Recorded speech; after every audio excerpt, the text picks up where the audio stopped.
of China as we move on with our international press review now with Haxi Myers-Belkin. Hi there, Haxi. Hi, Kat. Now, you've been looking through the Chinese media for some reaction to the statement by Donald Trump on Sunday that he was not necessarily going to keep up the same relations with China that the United States has had in the past. Let's start with the South China Morning Post. Papers across the world, of course, are reporting on this story, but let's just start here. They're reporting, as you just said, that Trump is now questioning America's decades-long acceptance of the so-called One China policy. The South China Morning Post focusing on Trump's suggestion that China should make concessions on trade in return for the US continuing to not formally recognise Taiwan. Meanwhile, pro-government paper The Global Times really isn't mincing its words today. The meat of this piece consists of comments made by a professor of Chinese foreign affairs.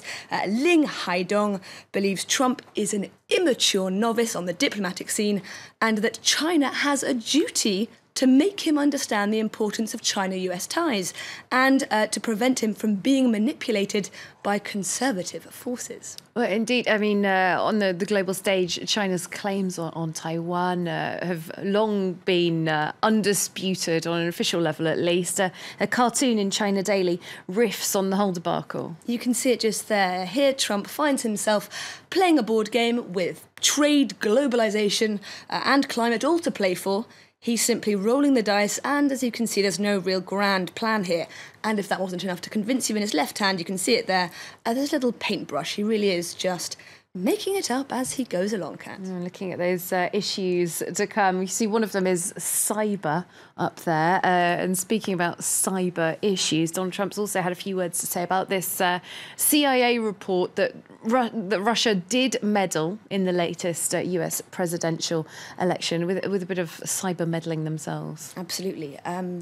There have been reports of Russian election meddling, and these should alarm every American, according to a number of Republican senators quoted in this piece at Slate.com.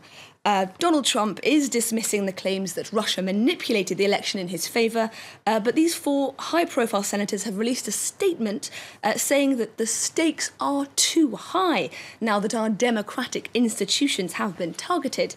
And we read here, it's not difficult to see the statement as a rebuke of President-elect Trump and his transition team.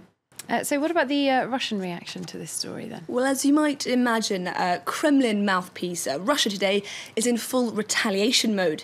This is a piece in response to former US to Russia Michael McFaul, suggesting that staff at Russia Today and Sputnik News should be labelled foreign agents. I'm quoting there. This article quotes unnamed analysts as saying that the move would not so much damage Russian media as it would the entire concept of free speech. I think that's a debate for another day, perhaps. We'll move on right now to events in the Middle East.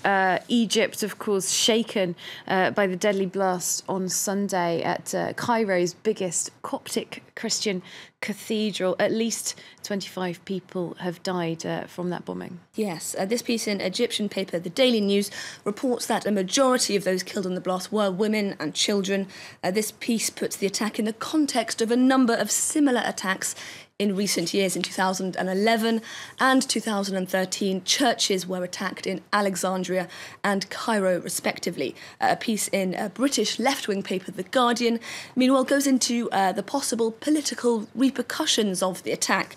Egypt's government has staked, we read here, its mandate on fighting Islamist groups, and protecting Christians is an integral part of that promise. Sunday's attack, we read here, may cause some Christians to question the government's commitment to their safety. All right, let's move on to Turkey, where another bombing has shaken the country.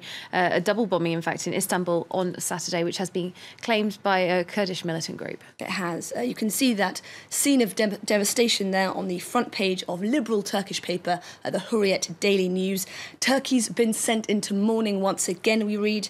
An editorial elsewhere in the paper warns readers that the Turkish government's approach to these sorts of attacks is dangerous. Turkey is already under a state of emergency after the bloody failed coup back in July, and this commentator warns that every act of terror is used to justify further limitations on freedoms which do nothing to actually stop the violence. And we'll just finish with an environmental story, a seasonal story as well, from the North Pole. It is indeed. Santa might need to consider hiring a few more reindeer this year to deliver his presents, as new research indicates that the animals are shrinking. Arctic reindeer are, we read in The Scotsman, getting slimmer and lighter due to the impact of climate change on their food supplies. Interesting story there. We can read more about that in The Scotsman. Thanks very much, Hattie Myers-Belkin, rounding up the international press review for us.